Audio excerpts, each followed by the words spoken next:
Hey guys, Paul here. This is another video update for the development of Void Destroyer, but also an update for Void Destroyer 2. So what's happening here, we're in what looks like tactical mode, but this is actually what I call overworld mode. Maybe I'll come up with a better name. And here's my ship. I'm going to right click on this base to go towards it. When I get close to that red circle, I get pushed back into ship mode, let's call it. Here we see a base. I'm going to fly towards it, and I'm going to dock with it. So we're actually in this small fighter here, this bounty hunter fighter. I'm going to dock with this base. I'll explain what's going on in a second, but I'm just going to fly into it while having it targeted. And now I'm docked with a base. So here at a base I can buy different fighters if I had the credit. I could take a mission. I could buy and sell resources. And I could also just undock. There we are. We're leaving the base. So what's going on? Well, let me go back to this overworld mode in a second. Let me get sufficiently far enough from the base so I can switch to overworld. And you can tell when you can do this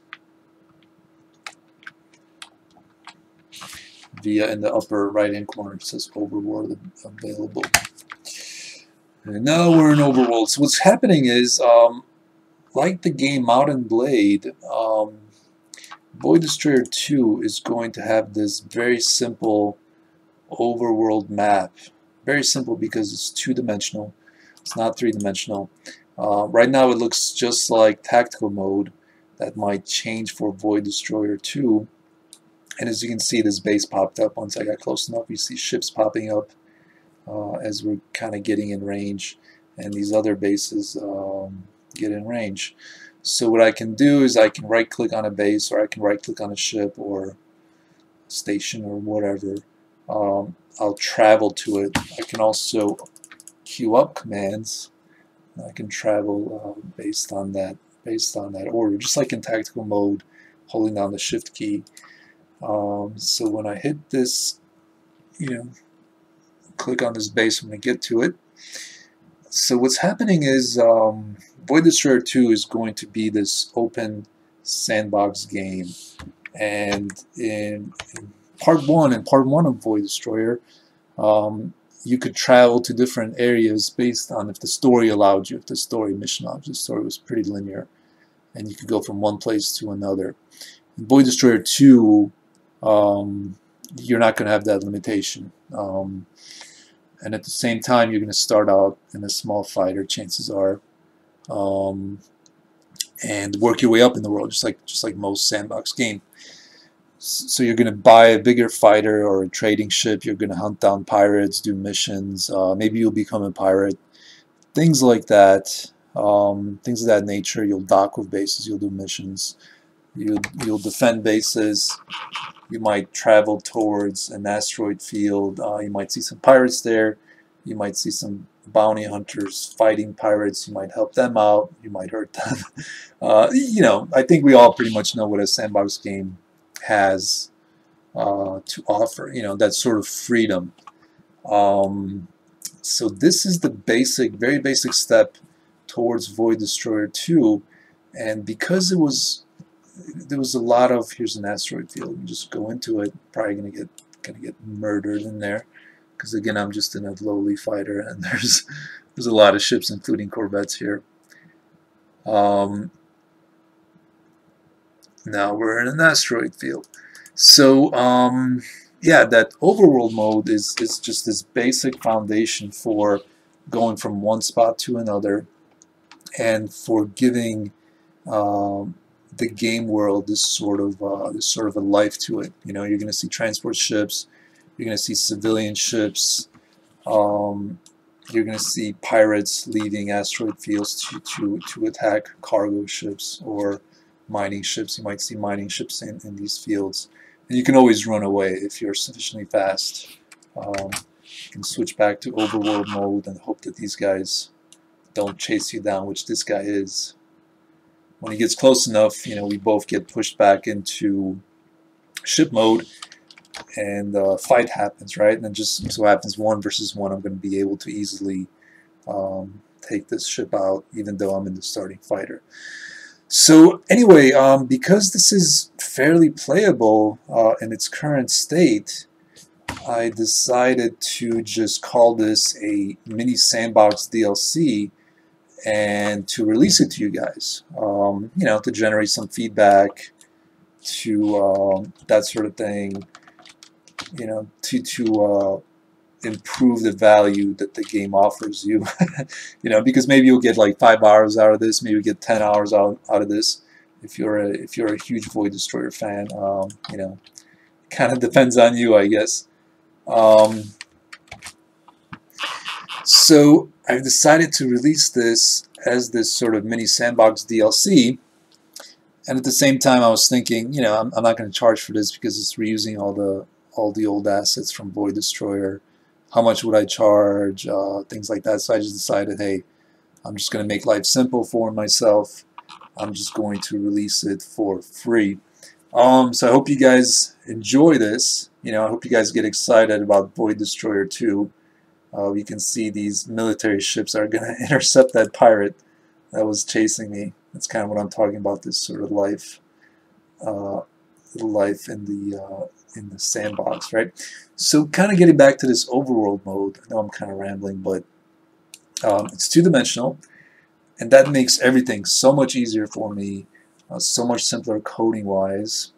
And you can kind of imagine things being three-dimensional in a way, because, you know, we have two-dimensional maps of three-dimensional things already. You know, maybe like, I'm not a cartographer, but we have like things like, you know, maps of the planet Earth, right? It's a three-dimensional object, but the map is flat, right? So that's kind of how I look at this two-dimensional map here, but mostly for simplifying things. The other great thing about how this works is this overworld map is going to have this very simple type of life to it. You know, like military bases generate patrols. Here's a patrol. He's going from Palm to the hub, and in the meantime, you know, he encountered a pirate. He might attack it. There's a pirate that came out of the asteroid field. There's some bounty hunter ships. So, you know, those sorts of simple elements, those kinds of simple rules are going to create this sort of living universe. And the more type of objects I have, the more civilians, the more bounty hunters, the more pirates. You know, maybe corporate factions, maybe a scrapper faction that, you know, has ships built out of scrap, maybe factions that live in asteroid fields or radiation fields, you know, and then toss in the outsiders into the mix. Those kinds of things, it's going to create this really, I think, really cool dynamic sandbox that, although simple, has a lot of cool stuff for the player to do. You know, the player's going to upgrade their ship. Eventually, they're going to own more than one ship. And because the game is, you know, has tactical mode in it, it's going to give you really, really easy fleet control, because the game already has, I think, this really good flight system in here, you know, for both small ships and large ships, depending on the player to buy, because the game already has sort of ownerships of bases and building defensive platforms, all these things. So behind the scenes, a lot of stuff is already really well done and ready for Void Destroyer 2. We just need to finish up this overworld. We need to add a lot more life to it, a lot more rules to it, a lot more different kinds of objects, different factions, you know, civilians, bounty hunters, corporate factions. Give the player ability to customize ships, things like that. And, you know, create a really cool sandbox game, I think. You know, yeah, I think I'm done rambling for now. So the DLC is going to be available in a few days. I think the goal is Tuesday. I'm still doing some testing here. Again, it's a free DLC, so there's good things about being free and there's bad things. It's not you know, content rich like a full release. It's not going to give you 20 hours of playtime unless you really love the game, unless you can really set your own goals, like conquering the universe here, destroying fleets, building up your fleet, things like that, running all the missions.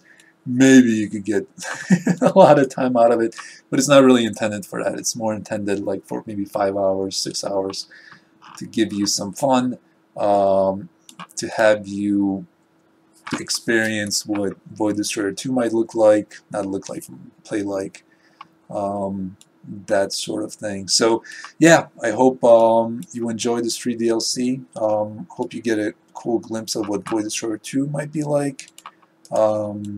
Thanks for supporting the project. I'm always open to feedback, suggestions, so this might generate some more, you know, based on how you see this sort of a little more clear what Void Destroyer is going to you know, what kind of form it's going to take. So once again, thank you for supporting the project. I hope you enjoy this free DLC, and I'll talk to you guys later.